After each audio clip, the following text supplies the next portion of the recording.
আপনি একা নন, আরো কেউ জড়িত আছে। বলুন কে কে? বললাম তো আমি একা সব ঠিক করি। দেখুন, আমাদের সঙ্গে কোঅপারেট না করলে কিন্তু আপনার কপালে দুঃখ আছে। আপনারা কাজ করি, নগর শুধু দিন, আমি খেয়ে মরে যাই।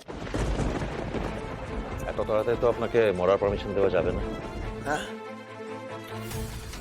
দেখুন তো আপনার নিজের অবস্থা এখন শাকের করাতের মতো। নিজের নাম বলে তাদের বাঁচাতে চাইছেন, অথচ তারা বাঁচলে আপনি বাঁচতে পারবেন না। নিয়ে যাও, ওকে রিমান্ডে রাখো। Yes sir. এই চলুন, ওঠুন ওঠুন ওঠুন। স্যার এটা কি হলো? আপনি লোকটাকে ওষুধগুলো খেতে দিলেন না কেন?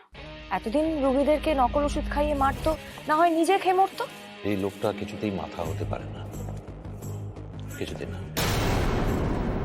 কি করে বুঝলে? ও খালি গোটা চেনের একটা অংশ মাত্র, একজন এজেন্ট।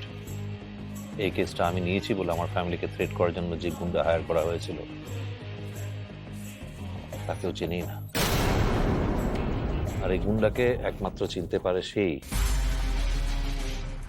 যে এদের মূল মাথা। সে সুপারকে এমন ভাবে ফাঁসিয়ে রেখেছে যে ভয়ে কিছু বলতেই পারছে না। তার মানে সুপার এই জাল ওষুধগুলো খেয়ে মরতেও রাজি ছিল, তো আসল মাথার নামটা বললো না কেন? সুপারের মুখ আমি এমন ভাবে সেলাই করে দিয়েছি যে হাঁ করতে গেলেই সেলাই কেটে যাওয়ার ভয় থাকবে। আমি ধরা পড়লে কিন্তু আমি সব বলে দেবো। বলে দেবে? আচ্ছা, তাহলে এদের কি হবে?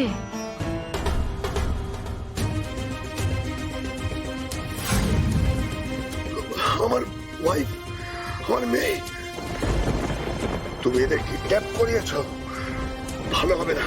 How dare you! Truth and dare খেলতে না আমার বড্ড ভালো লাগে।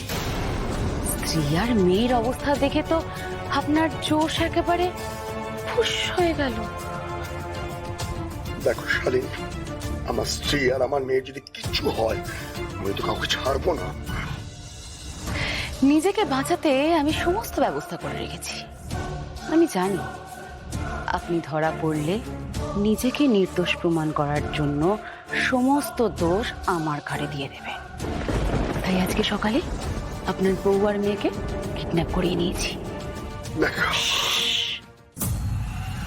বেশি কথা বললে না, আপনার বউ আর মেয়ের গলা কেটে পার্সেল করে আপনার বাড়িতে পাঠিয়ে দেবো।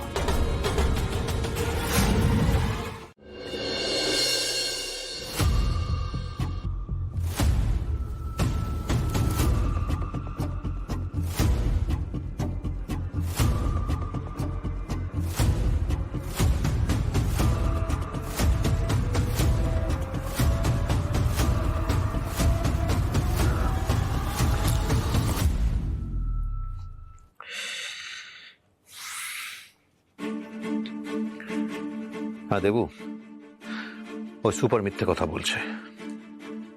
এটা কখনো হতে পারে না, একজন ক্রিমিনাল এত সহজে সব দোষ তার নিজের ঘাড়ে নিয়ে নেবে। ক্রিমিনাল সাইকোলজি এটা বলে না। ও নিশ্চয়ই কোনো না কোনো কারণে ভয় পেয়েছে, তাই এরকম করছে। তুমি একটু ভালো করে ওদিকটা দেখো। আমি রমি আর ইউসুফকে নিয়ে রেডি বেরোচ্ছি।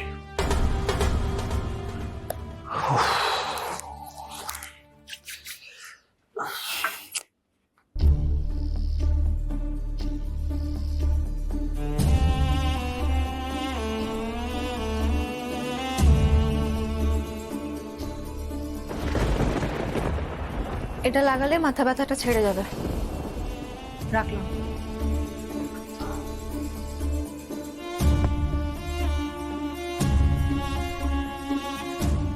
কোনো ক্রিমিনাল নিজের ঘাড়ে সব দোষ নিচ্ছে মানে এটা বুঝে নিতে হবে যে আমার মতো তাকেও কেউ ভয় দেখিয়েছে। জানি, ওর এই ভয়ের উৎসটাই খুঁজে বার করতে হবে। আচ্ছা, তুমি পুরো কেসটা একবারে সলভ করে ফেললে? কেন এত দেরি করছো ইন্দ্র? সত্যি তো এবার তো ক্রিমিনাল হাজতে। মেয়েটাকে যে 3 জন ফেলে দিয়েছিল তাদের 3 জনকে তো ধরা গেছে, তবে কিসের অপেক্ষা? ইন্দ্র, এবার তো সিপি সাহেবকে জবাবদিহি করতে হবে। সেটা কি ভালো দেখাবে? স্যার, আমার মনে হয় অরুণময় বিশ্বাস শুধু একটা দাবার বড়ি, রাজা বা মন্ত্রী কোনোটাই নয়।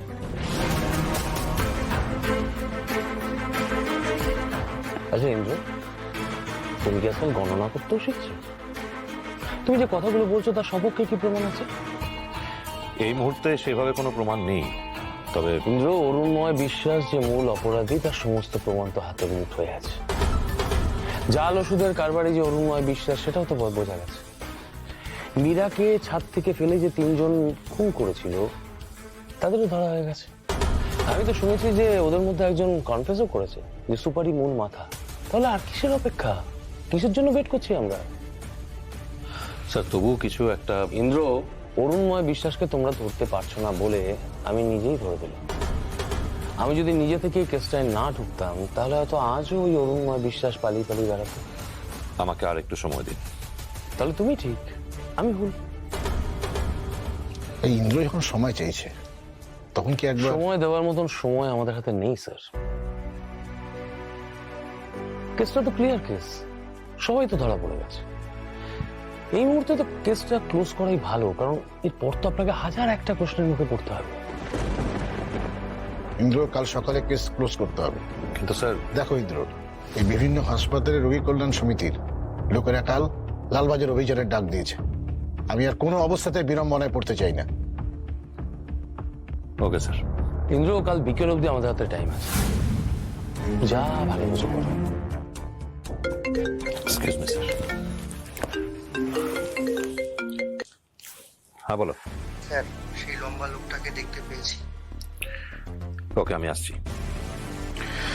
স্যার আমি বেরোচ্ছি।